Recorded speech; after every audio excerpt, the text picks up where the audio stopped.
What's up, guys? This is Wes with Fantasy Smack Talk.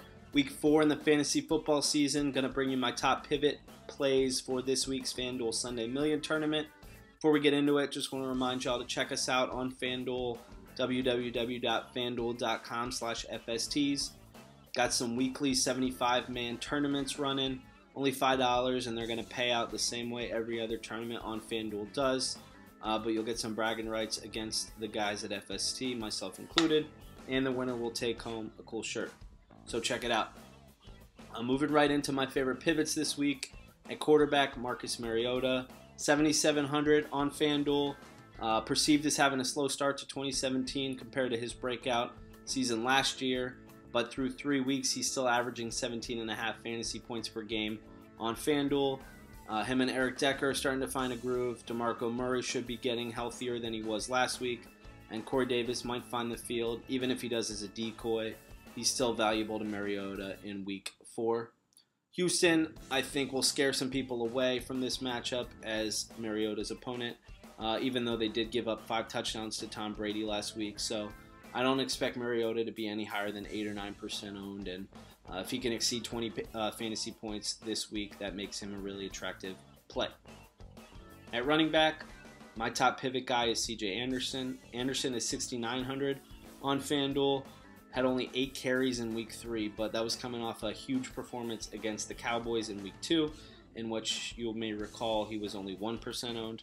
So Anderson, despite those 8 carries in week 3, has totaled 45 through his first 2 weeks, in weeks 1 and 2, and he's 5th in the NFL so far in both rush yards and carries. So I don't think people see him as a consistent guy, as a good option week to week. But in a tournament like this, Anderson has huge upside and could be really valuable at around 8 or 9% owned again this weekend.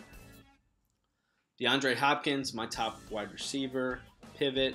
Hopkins has a questionable tag as of Thursday morning, and he's priced at 7,300. So I think that questionable tag will depress his ownership, but as of now, it really doesn't seem like there's any question as to whether or not he will play.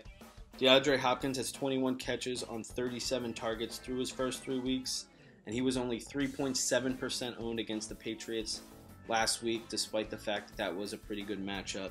So coming in this week against Tennessee, ranked 28th in the NFL in pass defense, can't imagine Hopkins' ownership is going to jump up any more than 8 or 9% from that 3.7 rate he had last year, and he's been exceeding 10 points per game, 10 fantasy points per game through each of the first 3 weeks of the season. So you combine those things, if Hopkins can break out for even 14 or 15 and stay around 10% owned, he'll make a really valuable tournament play this week, especially in the FanDuel Sunday Million.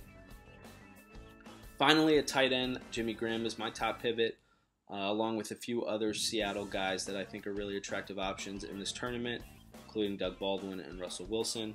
But Jimmy Graham is only 6,300 this weekend on FanDuel, and he was only 6% owned in week 3. Like Hopkins, he has that questionable tag next to his name as of Thursday morning.